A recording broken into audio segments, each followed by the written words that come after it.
Vamos a ir a Primera de Corintios capítulo 11. Venimos en una serie, bueno, aprovecho a dar la bienvenida a las visitas, veo caras nuevas, caras que no son tan comunes ver, y eso es muy bueno, así que gracias por visitarnos, gracias por estar entre nosotros. Al rato se van a acercar los de mes de bienvenida, les van a regalar un cheque por 10,000 pesos por haber venido, entonces ahí los vamos a cambiar en el cielo, ¿ok? Entonces vamos a ir a 1 de Corintios 11. Venimos en una serie hablando acerca de lo que es la celebración de la Pascua, luego hablamos de la celebración del Día del Señor, luego hablamos de la celebración de lo que es el partimiento del pan y ahora llegamos a lo que en la iglesia de hecho se conocía como la Cena del Señor, o a lo mejor en los lugares donde tú vienes se conocía como la Santa Cena. No sé cómo le llamaban en tus iglesias, pero para nosotros es importante ver este pasaje de 1 de Corintios 11 para poder entender qué es lo que está sucediendo en este contexto, ¿ok? La carta de 1 de Corintios es una carta fuerte, severa, es una carta de regaño, no es una carta de consuelo, no es una carta como de felicitaciones, no, es una carta donde el apóstol Pablo está literalmente regañando a esta iglesia. Ojo, la iglesia de Corinto era contemporánea, si se puede llamar así, de las demás iglesias. Estamos hablando entre los primeros 40 años de la iglesia cristiana que se vio en Hechos. Entonces, esta conversación de 1 de Corintios es algo fuerte y es algo cruda, ¿no? Me llama la atención cuando hay pastores que utilizan justo el capítulo 13, cuando habla del amor, para predicarle a matrimonios, cuando realmente ese capítulo está metido en medio de un regaño y una amonestación. Entonces, van a ver cuáles son las cosas en las que Pablo empieza a tratar este asunto, ¿no? Pablo está corrigiendo a la iglesia porque son unos egoístas, son divisivos, son irreverentes al momento de participar de la Santa Cena. Algunos de ellos se juntaban a comer, unos pasaban hambre, otros se embriagaban, y todo esto deshonraba el verdadero propósito de la Cena del Señor. Cuando nosotros tenemos el tiempo de Cena del Señor, hay muchos mitos alrededor de eso. He visto personas en iglesias que literalmente no participan de la cena, pero lo que hacen es salirse literalmente de la iglesia en el momento de la cena. No voy a decir en qué iglesias, pero platicas con estas personas y entonces te dicen, es que vengo indigno. Y entonces es como hay un mito y no saben lo que significa la palabra comer dignamente, ¿no? Entonces, cuando Pablo les escribe a esta iglesia, hace como una explicación de los problemas que ellos tienen. Si van en el capítulo 5, versículo 1, van a ver un incesto. Había un hombre que vivía con la mujer de su papá, o sea, con su madrastra. Esto había traído a las iglesias, a la iglesia que se dividieran. Y habían litigios judiciales en el capítulo 6 que dice, oye, ¿no hay alguien espiritual entre ustedes en la iglesia para que arregle esto y no tengan que ir a los tribunales?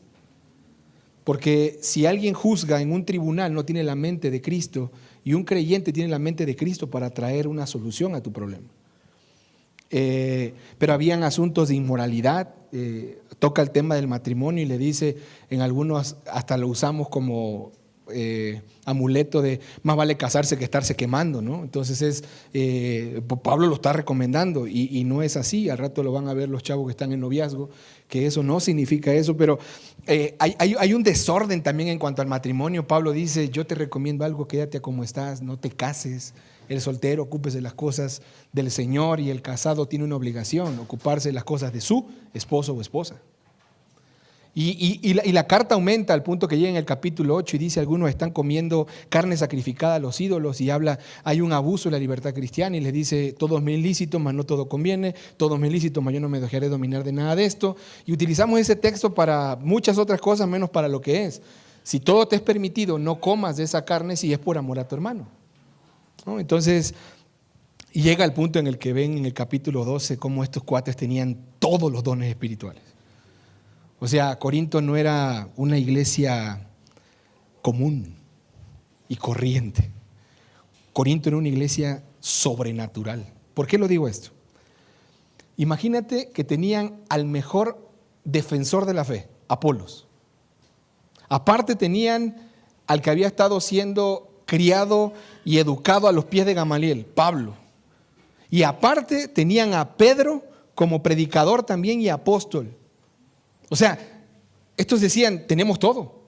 Tenemos todos los dones sobrenaturales que son estos llamativos de don de lenguas, don de sanidad. Tenemos todos los dones, el de pastor, o sea, una iglesia con gran potencial espiritual no significa que sea madura.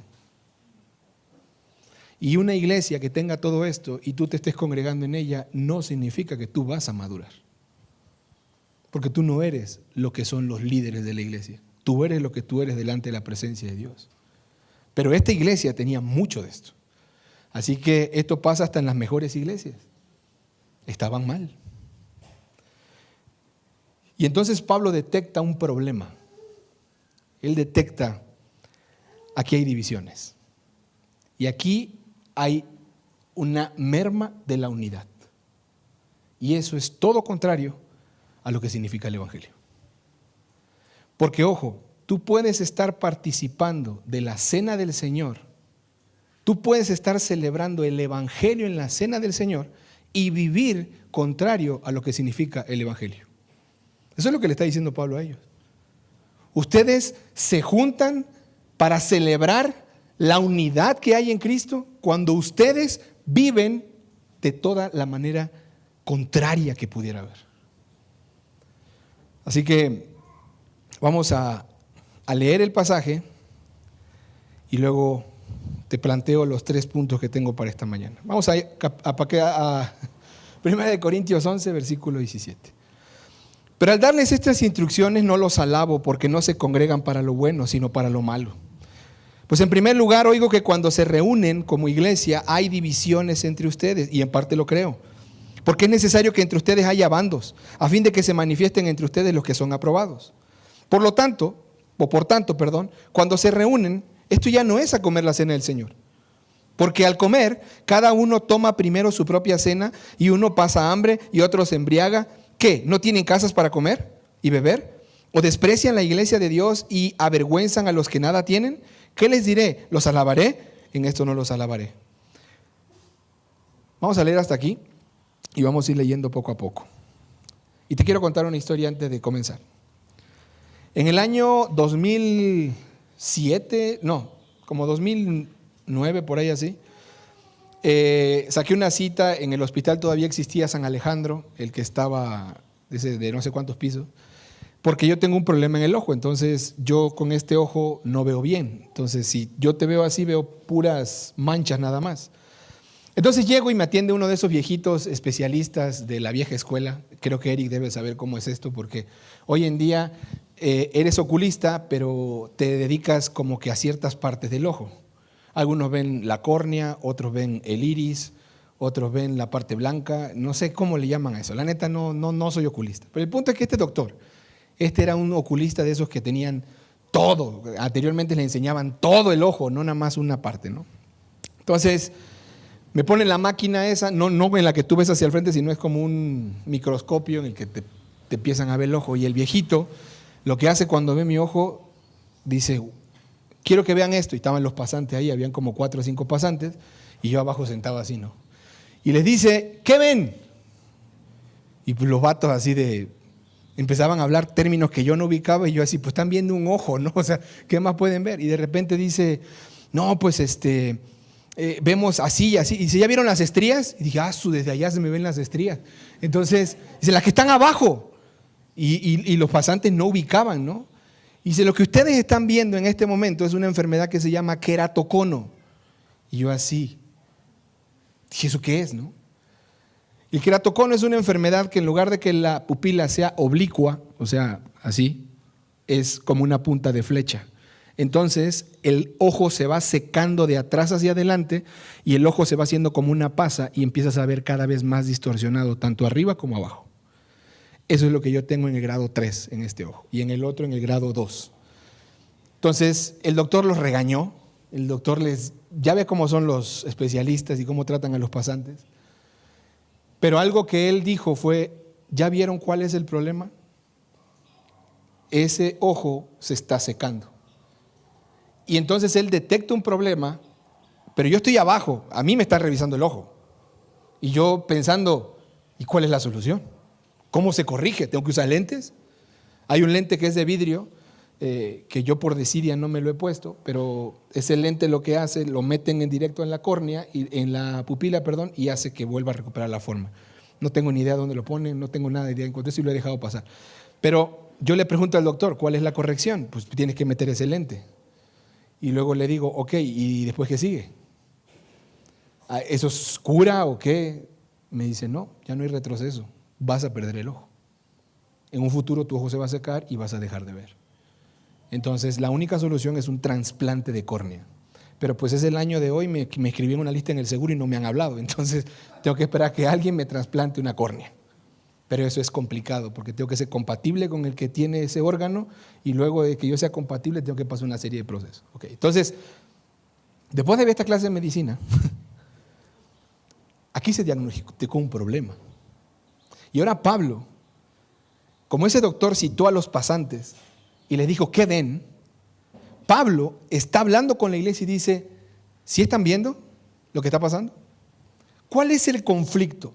¿Cuál es el problema que Pablo está detectando en esta reunión? La iglesia se viene reuniendo, sí, es una de las iglesias más importantes, tiene todos los dones, pero tienen un problema. Y Pablo lo detecta en el versículo 17 al 19. El problema que él diagnostica es que cuando se reunían no había unidad, sino que había división. La iglesia se reúne y debe de haber ¿qué? Unidad. ¿Qué es lo que caracteriza a una iglesia? Unidad. ¿Pero qué había en esta iglesia? División. En estas reuniones de los Corintios no había comunión que se manifestara. ¿Sabe lo que había? Había egoísmo. Proliferaba el egoísmo y se manifestaba en dos cosas: divisiones y desprecios. Mira, hay un sistema de eclesiología que se conoce como el Igle Crecimiento. No sé si ustedes han escuchado sobre eso.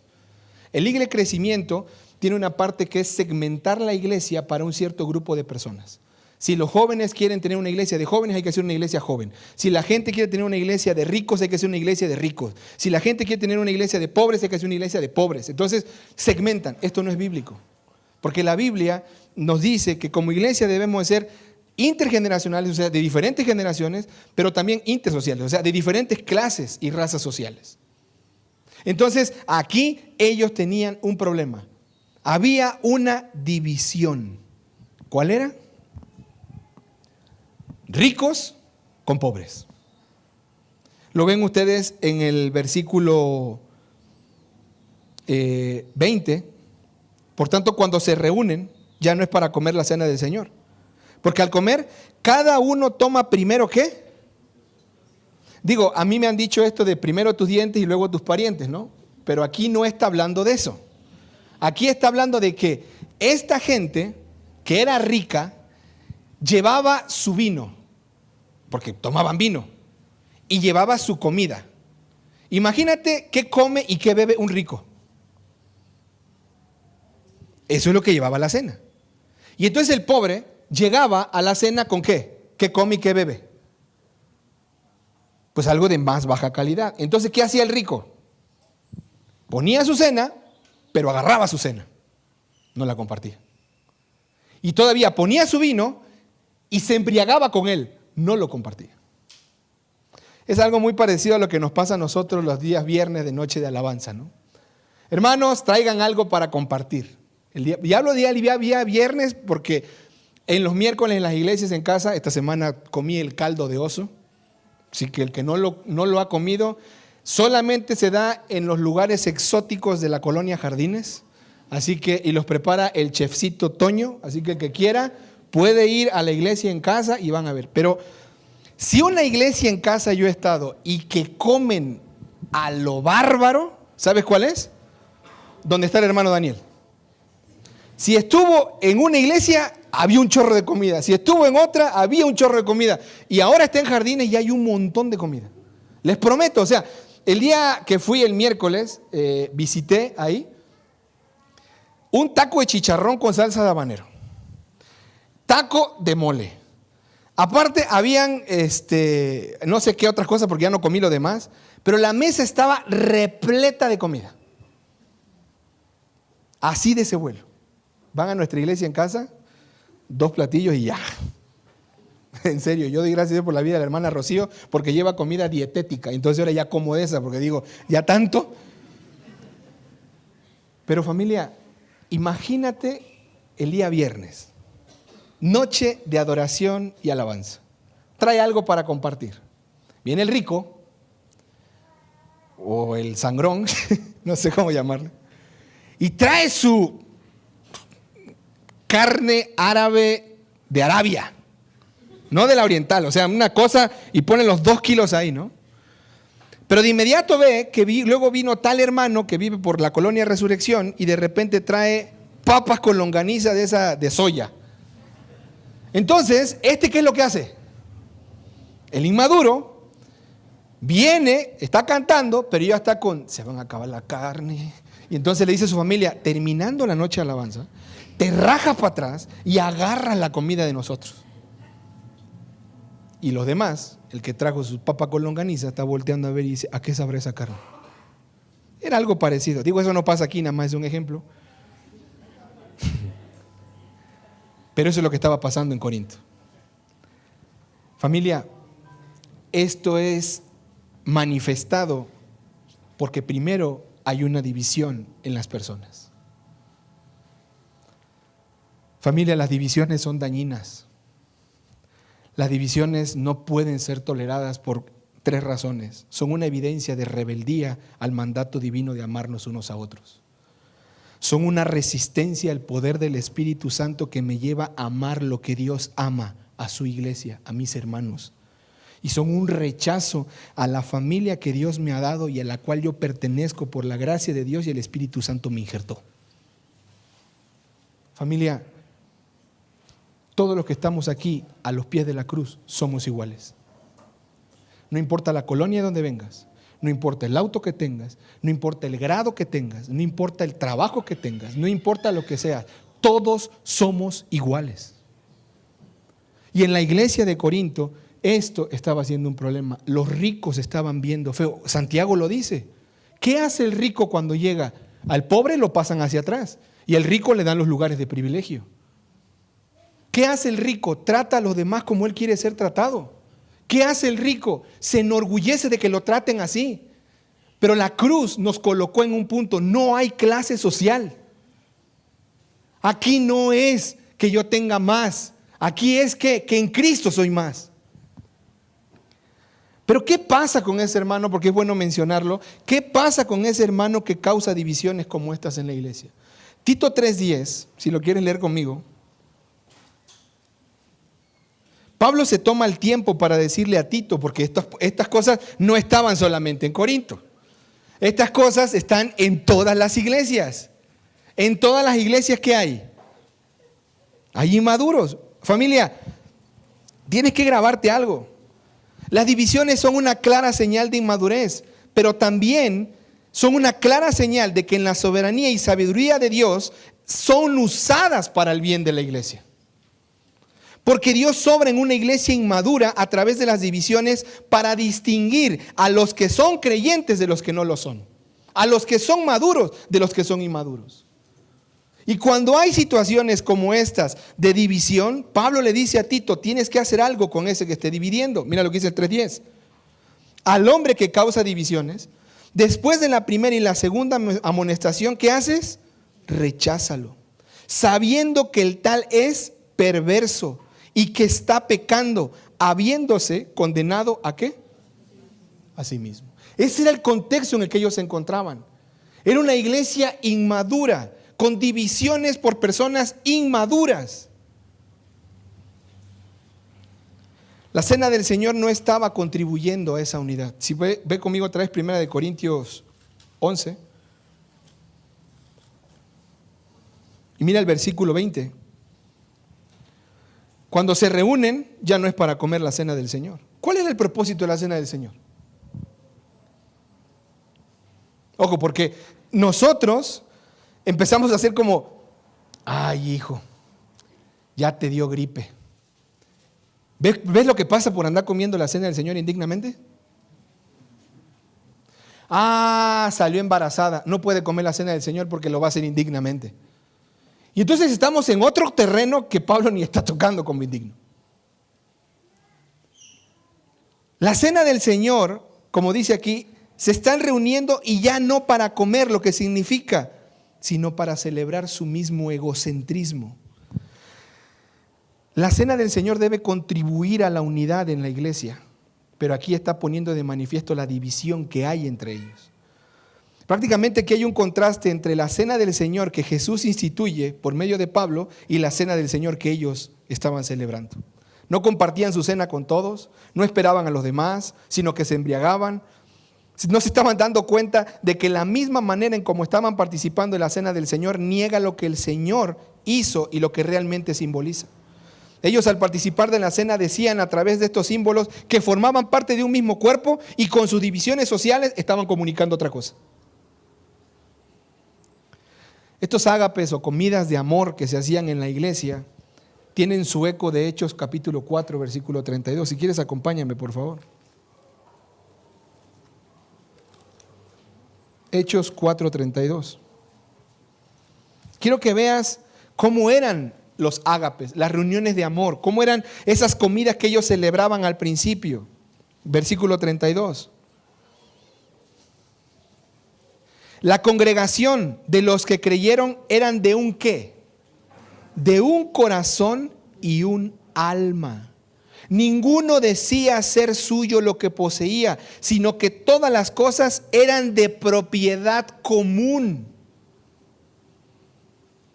Con gran poder los apóstoles daban testimonio en la resurrección del Señor y había abundante gracia sobre todos ellos. No había pues ningún necesitado entre ellos, porque todos los que poseían tierras o casas las vendían, traían el precio de lo vendido y lo depositaban a los pies de los apóstoles y se distribuía a cada uno según su necesidad. ¿Cómo era el ágape de la primera iglesia? Compartían todo, tenían todo en común. ¿Y cómo estaba haciendo el ágape de la iglesia de Corinto? Divisivo, aplastante, de rechazo, de miseria. El que era rico se veía que era rico y el que era pobre se veía que era pobre. Punto 2.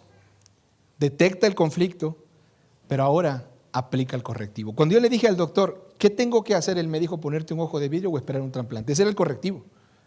Pero aquí Pablo aplica un correctivo que es superior a esto. Y quiero que por favor veas en 1 Corintios capítulo 11, versículo 23. Y no sé si tú, al igual que yo, te sorprende cómo en medio de un regaño, en medio de una amonestación, que le está diciendo son egoístas, son divisivos, son racistas, son socialistas, son lo que tú quieras ponerle, son personas que se embriagan, que no esperan a los demás, que toman nada más su propia comida, que no comparten, entonces no son generosos. Y en medio de eso les habla la cena del Señor. O sea, ¿cuál es el propósito? Ese es el correctivo que está poniendo. ¿Por qué? Porque ahora les va a decir, a ver familia, quiero que te des cuenta de algo. Vamos a ver cómo fue la primer cena del Señor. Vamos a estudiar, te voy a recordar qué es lo que se celebra ahí.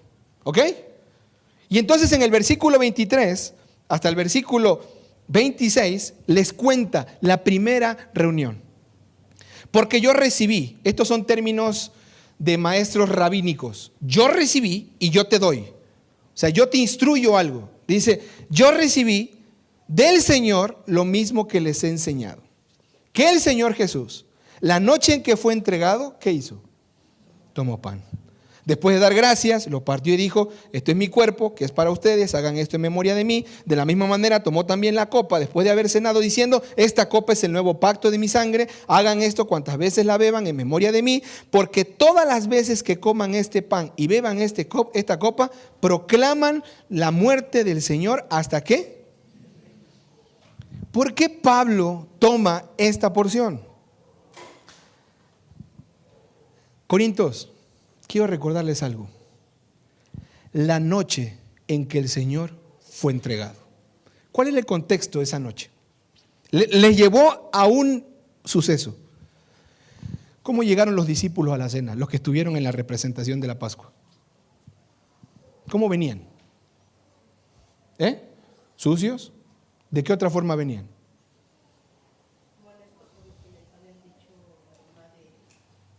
Molestos porque la mamá había dicho que mis hijos se sienten a tu derecha y a tu izquierda. Eso provocó una división. ¿Cómo estaban? ¿No estaban molestos? ¿Quién va a ser el primero? Y luego de repente en la cena ven que al lado está Juan y del otro lado está Judas. Esa noche, les está recordando, había una división. Pero se fue el que dividía. ¿Y quién era? Judas. ¿Y quiénes se quedaron? Sus 11. ¿Qué se disfrutó esa noche? Comunión. Pero hay algo importante que te estás olvidando, dice Pablo. Esa noche se celebraba que alguien se dio por ti. Que la noche de la cena del Señor recordamos que alguien se entregó por mí. Se dio por gracia. Que alguien me amó. Que alguien dio una bendición hacia mí. Lo que dice en el aposento alto, la oración sacerdotal. Que alguien dio promesas. Va a venir el Espíritu Santo. Pero ojo, celebraban que ese era el acto redentor de Dios. Le llevó a pensar, familia, ¿qué celebran cada año cuando están en la Pascua? Los judíos celebran el acto redentor de Dios. Nosotros celebramos no solamente que Dios nos redimió, sino que Dios fue nuestro redentor. Celebramos que Él es nuestro mediador, que hay alguien que dio un pacto, un nuevo pacto hecho en su sangre. Por lo tanto, hay una promesa para mí. Eso es lo que celebramos en la cena. Y tú estás viniendo a la cena con división. Tú estás viniendo a la cena con un problema. Tú estás viniendo a la cena menospreciando a la gente. Tú estás viniendo a la cena creyéndote más que otros. Tú estás viniendo a la cena no para compartir y dar, sino para tomar lo que es tuyo. Eso no es el evangelio. Eso no es el evangelio, le está diciendo Pablo. Porque cuando llegamos recordamos, tenemos memoria de Él. Tenemos memoria de que alguien nos perdonó. Tenemos memoria de que alguien nos unió al Padre y canceló nuestra deuda. Tenemos memoria de que fue en su cuerpo y fue en su sangre en el que ocupó nuestro lugar. La cena del Señor tiene un solo significado. Estoy unido a Él y estoy unido a mis hermanos. El verdadero correctivo que tienes que aplicar, ¿sabes cuál es?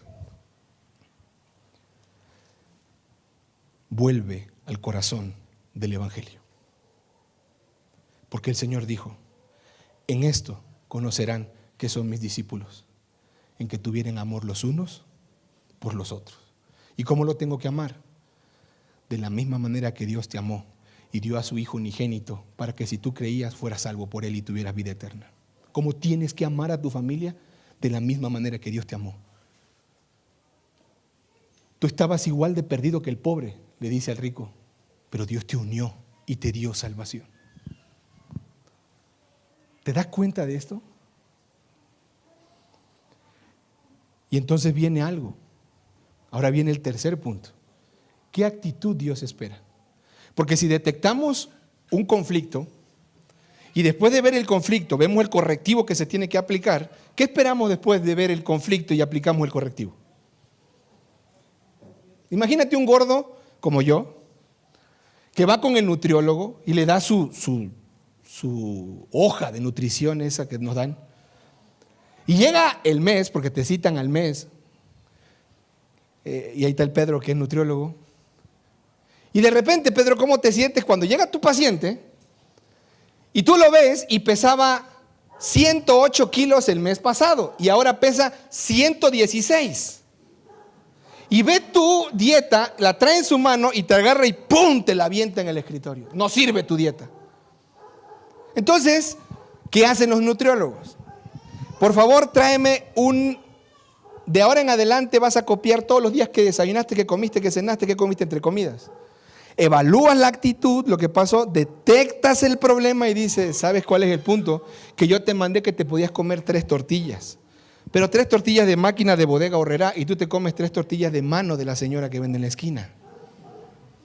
¿Ok? Ahí ya te das cuenta, hubo un problema, viste el correctivo, pero ¿qué? No hubo un resultado. Y ahora Pablo les dice a ellos, ¿ya vieron cuál es el conflicto? Tienen divisiones porque son ególatras. Viven un evangelio que no es el evangelio de la Biblia. Creen en un evangelio que no están celebrando ustedes. Les da el correctivo. Vean cómo fue la primera reunión. Vean cómo fue la conducta, cómo fue el amor que tuvo Cristo por sus discípulos, y así celebren. Y ahora les da el resultado. Mira el versículo 27 hasta el versículo 32. De manera que el que coma el pan o beba la copa del Señor, ¿qué dice? Ese es un pasaje muy difícil. Será culpable del cuerpo y de la sangre del Señor. Por tanto, examínese cada uno a sí mismo y entonces coma del pan y beba de la copa. Porque el que come y bebe, ¿qué dice ahora? Sin discernir correctamente el cuerpo del Señor. Come y bebe, juicio, ¿para qué? Aquí hay dos problemas. Número 1, están comiendo indignamente. Número 2, no están discerniendo el cuerpo del Señor que están comiendo. Porque el cuerpo del Señor significa unidad. Y ustedes cuando lo están comiendo viven en pleito. ¿Qué cosa entonces es comer indignamente? No, es que cometió adulterio, no puede participar de la cena. No, es hasta que le levante la disciplina el pastor de la iglesia. Conocimos una mujer en una iglesia que salió embarazada. Otra iglesia, no esta. La disciplinaron, una denominación muy importante en Puebla, y tiene cerca de 21 años, la edad del niño, disciplinada sin poder participar de la cena. La pregunta al pastor o a los ancianos, porque no tienen pastor, fue: ¿y cuándo le van a levantar la disciplina? Cuando venga un hombre y se case con ella. Wow. Mientras ella llega a todas las reuniones de cena del Señor, se sienta en la tercera fila y no puede participar. Porque está indigna. Te hago una pregunta, en el contexto de lo que estás leyendo, ¿qué es lo indigno?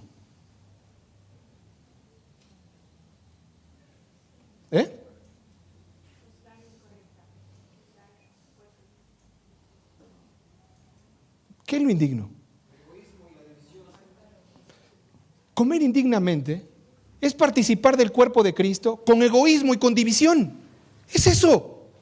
Comer indignamente es tener un rechazo a tu familia de la fe. Es que es ver de menos, es menospreciar a las personas de la iglesia. Es no tener unidad. Eso es comer indignamente. Por eso Pablo le dice: el que come este pan y bebe esta copa será culpable. ¿Por qué? Porque es indigno que tú veas de manera indigna lo que Dios ha hecho digno. Porque es su cuerpo. El que tienes al lado de ti, ese hermano en la fe, es el cuerpo de Cristo. ¿Y sabes algo? Es digno porque Él lo hizo digno. ¿Quién eres tú para llamarle indigno? Te estás poniendo en el mismo lugar de Dios para decirle: eres indigno. Cuando él va leyendo esto, Pablo no les dice: no participes.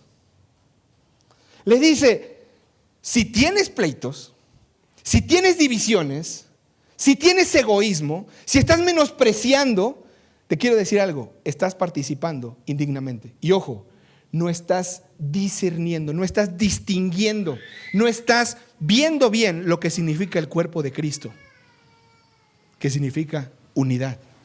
Entonces le dice, no dice que deje, ojo, había un vato en una iglesia que, no te voy a decir qué instrumento tocaba, pero tocaba un instrumento. Y cada vez que era la cena del Señor, dejaba el instrumento y se salía de la iglesia. Cada mes hacía lo mismo. Y yo le pregunté: ¿por qué te sales? Porque soy indigno. O sea, es preferible vivir en tu pecado y no participar que hacer lo que dice la Biblia. Porque, ojo, la invitación de Pablo es: examínese cada uno ¿a qué? A sí mismo. ¿Y luego qué tiene que hacer? Comer. Examínese cada uno a sí mismo y luego ¿qué? Coma del pan y beba de la copa. Familia, Participar de la cena sin discernir correctamente que esa celebración simboliza la unión con Cristo y con su cuerpo, y a la vez despreciar y desechar a algunos hermanos en la fe, esto era juicio para ellos mismos. En nuestro contexto, tenemos que alinearnos a que todos somos indignos de participar de la cena del Señor. Todos. Lo único que a ti y a mí nos hace dignos, ¿sabes qué es? La obra redentora de Dios y su obra mediadora en nuestro lugar. Y es lo que esa cena simboliza. Y cuando yo vengo a la cena y tomo el pan y tomo la copa, lo único que recuerdo, ¿sabes qué es? Soy indigno. Pero cuando veo el cuerpo de Cristo y la sangre de Él que simboliza esto, recuerdo, esto me hizo digno.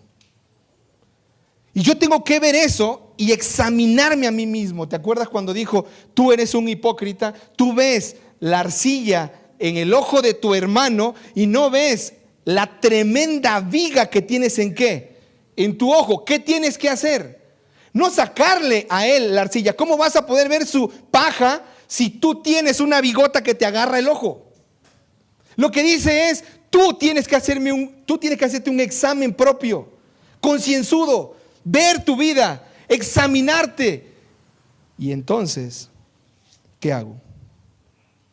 Participo. Cuando yo vengo a la iglesia y celebro la cena como un ritual mecánico y no estoy consciente de lo que simboliza y significa, y no estoy quebrantado, también puedo estar participando indignamente. Cuando yo vengo con amargura en mi corazón hacia mis hermanos, hacia mi esposo, hacia mi esposa, hacia mis hijos, no los he perdonado y no estoy dispuesto a perdonarlos, ni tampoco a pedir perdón, y aún así como indignamente. Cuando mantengo una rebeldía consciente con respecto a pecados específicos en mi vida que vienen a mi memoria, cuando yo estoy en ese momento haciéndome un autoexamen y no quiero confesarlo y no quiero abandonarlo y participo, estoy comiendo ¿qué? Hoy en la mañana terminé la predicación. Bueno, terminé ayer en la noche. Vengo en la mañana de mi casa para acá, yo me vengo en camión. Voy a hablar sobre la unidad. Y me encuentro la mamá de una amiga que yo he dejado de hablar por voluntad propia. Y cuando terminé la predicación, el Espíritu Santo me decía, tienes que ir y hablar con esa familia. No van a tu iglesia, no son parte de tu vida diaria, pero no sigas participando indignamente. Cuando haces un examen a ti mismo, y fue irónico porque esta amiga me dijo, esta amiga me dijo, ayer comimos con una familia y de repente uno dijo, ¿y qué pasó con el pastor Héctor? ¿Me caía también? Y solamente escuchamos en la mesa que se dijo, no sabemos qué pasó con él. Es necesario examinarnos a nosotros mismos, arrepentirnos, reconciliarnos con otros y entonces participar con un corazón limpio. Esa es la invitación.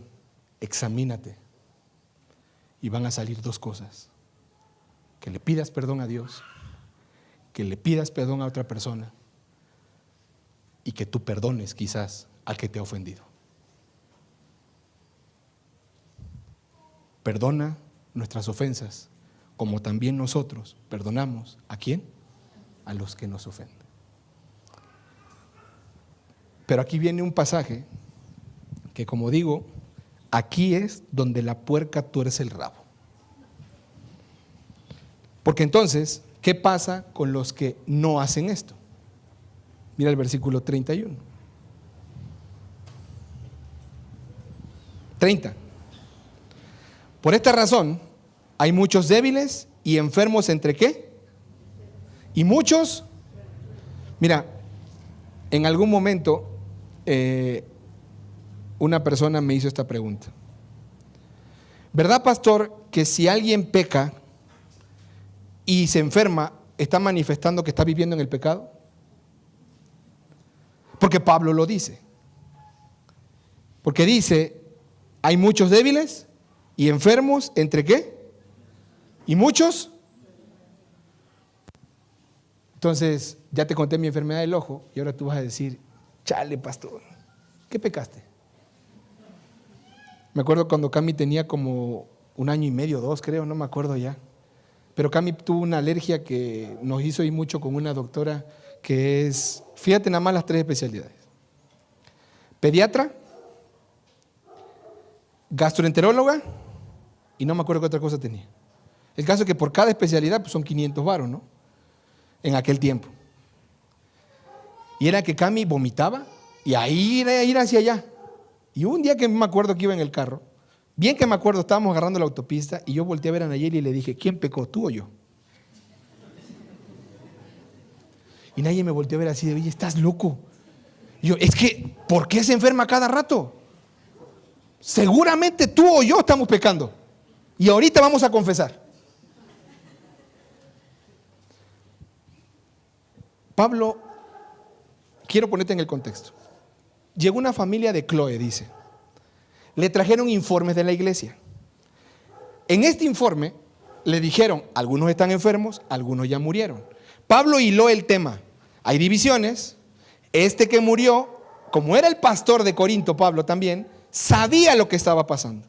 Y Pablo está diciendo, estos hermanos que ya murieron, recuerden, tenían un problema en esta división. Estos hermanos que están enfermos tienen un problema en esta división. ¿Qué le dijo Santiago a la iglesia? Hermanos, si alguno estuviera enfermo, dice, ustedes que son espirituales, que son los ancianos, vayan y oren por él. Y si algún pecado hay, dice, únjanlos con aceite, oren por él y serán sanados. ¿Qué está diciendo aquí Santiago?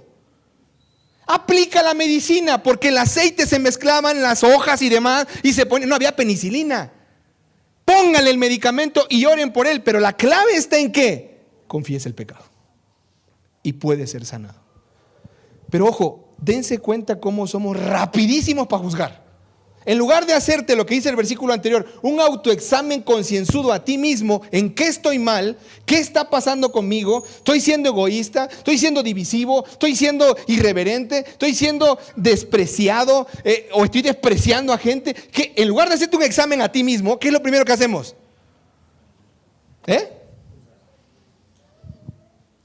Hermano, confiesa tu pecado y apártate. Mírate la miseria que eres. Eres una piltrafa. Y todavía nos atrevemos. ¿Ya viste la pobreza en la que vives? Es porque no estás siendo bendecido por el Señor. Pablo les dice en el 31, si nos juzgáramos a nosotros mismos, no seríamos juzgados. Pero cuando somos juzgados, el Señor nos disciplina para que no seamos condenados ¿con qué? Con el mundo. Deja de juzgar a los otros y júzgate a ti mismo. Deja de examinar a los otros y examínate a ti mismo. Es lo que está diciendo Pablo. Amado, te quiero decir algo. Alguien que participa indignamente de la cena del Señor, pero es hijo de Dios, tengo una seguridad, Dios lo va a disciplinar. Pero alguien que participa indignamente y que no es hijo de Dios y no le pasa nada, ojo, Dios no lo está disciplinando. ¿Sabes por qué? Porque no es hijo. Es bastardo.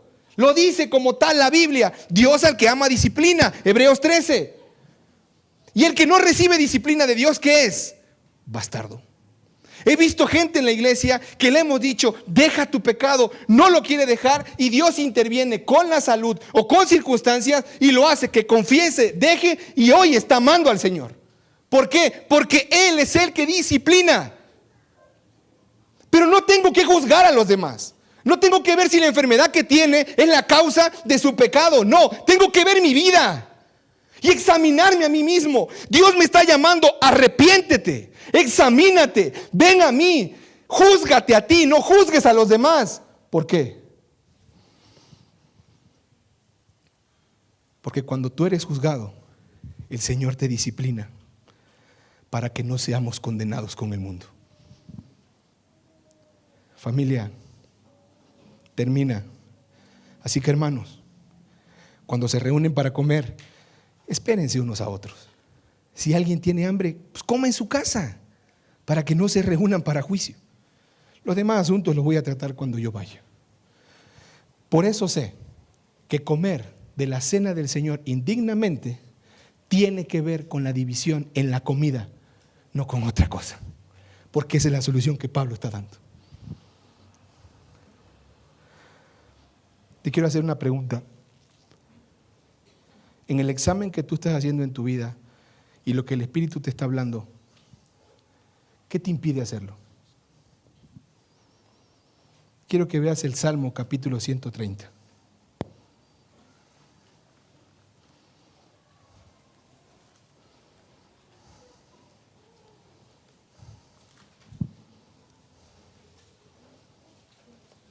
Y quiero recordarte quién escribió esto. Fue David. El contexto, en su pecado con Betsabé. En su contexto, ya había confesado ante Natán. En su contexto, Dios ya lo había perdonado. ¿Qué tenía que hacer él? Confesar, arrepentirse, pedir perdón. Pero mira lo que dice en el Salmo 130, versículos 3 y 4. Señor, si tú tuvieras en cuenta o te acordaras de mis iniquidades, ¿quién, oh Señor, podría permanecer ante ti? La respuesta es nadie. Pero el versículo 4 debe ser un ánimo a tu vida. Pero en ti, Dios, hay perdón para que seas temido. Amado, familia, invitado, te quiero decir algo. En Dios hay perdón. No importa el pecado que tengas, lo que te esté revelando el Señor en este momento, en Él hay perdón. Familia, si algo debemos aplicar en esta mañana, es que los creyentes nos vamos a acercar a la cena del Señor, número 1, examinándonos a nosotros mismos. 2, cuidando la unidad del cuerpo. 3, recordando con gratitud el Evangelio. Y voy a hablar de manera práctica. Vienes a la cena del Señor, pero en la mañana discutiste con tu marido. Estás peleada a muerte. Vienes a la cena del Señor y tienes una broncota con ese otro ser humano que no puedes solucionar. Y no hay unidad, no hay comunión. Pero tú sigues participando de algo que tú no estás viviendo en tu vida. Tú no estás creyendo en que el que es digno hizo digno esa miseria que vive contigo. A ese que no quieres perdonar, a esa que no quieres perdonar, a ese que no puedes tolerar de tu familia, a ese de tu trabajo que no lo aguantas más y que es hijo de Dios. Y ojo, deja de comer juicio y beber juicio para ti. Porque el llamado del Señor, ¿sabes a qué es? A dejar ese pan y arreglar las cosas con tu hermano. Y participar. ¿Pero con qué? Con comunión. Amado, Dios espera que nosotros como creyentes, cuando venimos a la cena, traigamos a nuestra mente una y otra vez el Evangelio.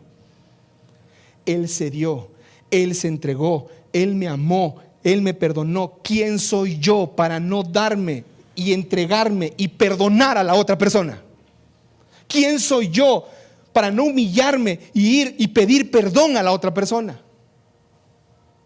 Él quiere que tú recuerdes la obra redentora en tu pasado. Él te salvó. Quiere que tú recuerdes la obra santificadora en el presente. Él te está haciendo más parecido a su imagen. Y cada vez que perdonas o pides perdón, eres más parecido a Cristo. Pero Él también quiere que te recuerdes de su obra glorificadora. Él te está haciendo santo y te va a terminar de hacer santo cuando llegues a su presencia. Pablo tomaba muy en serio la unidad en la iglesia. ¿Sabes por qué? Porque es lo que Dios ama.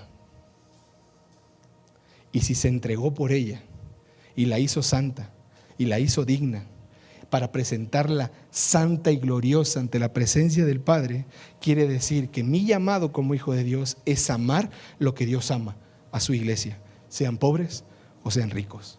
Debemos amar a Jesús con el mismo amor que debemos amar a la iglesia. Son las dos amonestaciones que el Señor te está poniendo. ¿Qué vas a hacer? Baja tu rostro. y examínate a ti mismo.